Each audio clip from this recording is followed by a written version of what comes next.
Good morning, welcome to Morning Outlook. This is Kim speaking on Monday the 8th of October. So starting off with the euro dollar, and well, it's come up just short of its weekly pivot at the moment, but consolidating in this area at the moment. Where from here, well, as I say, there is the weekly pivot just not far above, so any retracement this morning, it would certainly be a target along with that 4 hourly 34 moving average. It seems like a reasonable point to be targeting. Now if it was to break that, of course, then the 50 MA. What else have we got here in terms of support? Going back to the dailies, and well, it did sit in on the Thursday. It managed to find support off that monthly S1. It really is a question of whether it can push up further, but at the moment it's starting to look a little bit weak. In the bigger picture of things, with lower highs, lower lows, it looks weak. And well, we did see an immediate move down that way on Friday with the blip on the non-farms, but to be fair, there's not a lot changed for the US non-farms there.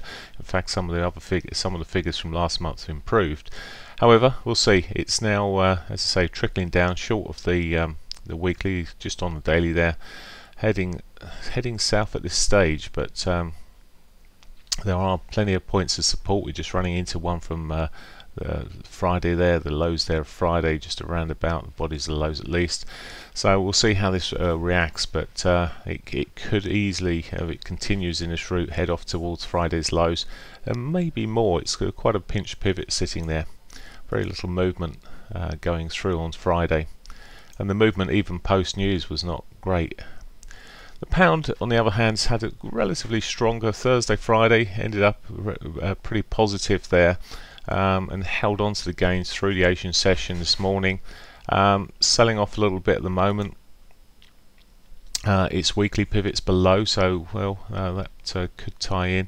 There's plenty of support there in terms of some key moving averages. 34, 500, 21. They're all sort of sitting there along with that weekly pivot. So it'll be interesting to see what sort of support, if it gets down that far. We'll see.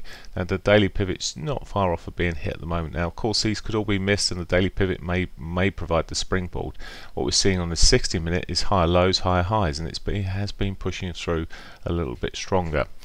Now, there's little I can see which is could tell this at the moment. I was just looking quickly through the news. President Juncker expects to reach a deal in Brexit on November, if not done in October. Okay, there we go. There were some comments there which is probably keeping the pound relatively bullish. Dollar yen then. If I can switch to dollar yen would be good. There we go. Let's have a look at this from a daily perspective, and well, as I said last week, I remained mostly bullish there. Now it is consolidating around where it is at the moment. It's on the weekly pivot. Monthly pivot still not touched there. It remains on the radar, and in fact, if we saw this 4 hourly 50 start to be broken, well, we could see a pitch down a little bit lower towards the weekly S1 there. It's just on the weekly pivot as we sit here, and it's starting on this hourly picture to put some lower highs in, lower lows, consolidation. Bigger picture, I'm still wondering whether it'll push up, but maybe have a bit of a correction first. Aussie dollar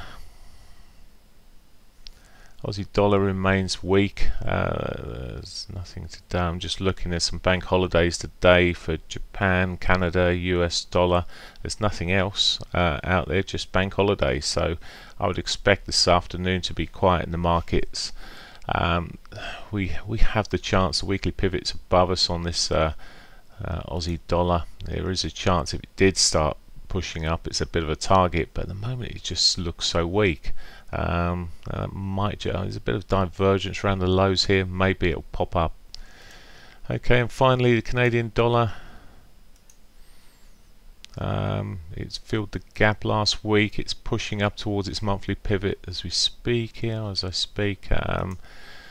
And with higher lows, higher highs on this 4 hourly, it does look a little bit more on the bullish side there, heading, as I say, towards that monthly pivot. So any breakdown, well, we've got the daily pivot sitting below us here.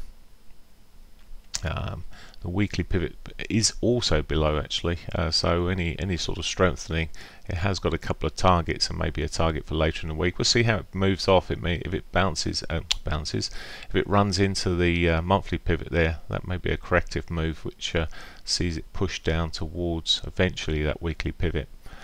Okay, as I say, very little news then, just bank holidays, so have a great one. Bye for now.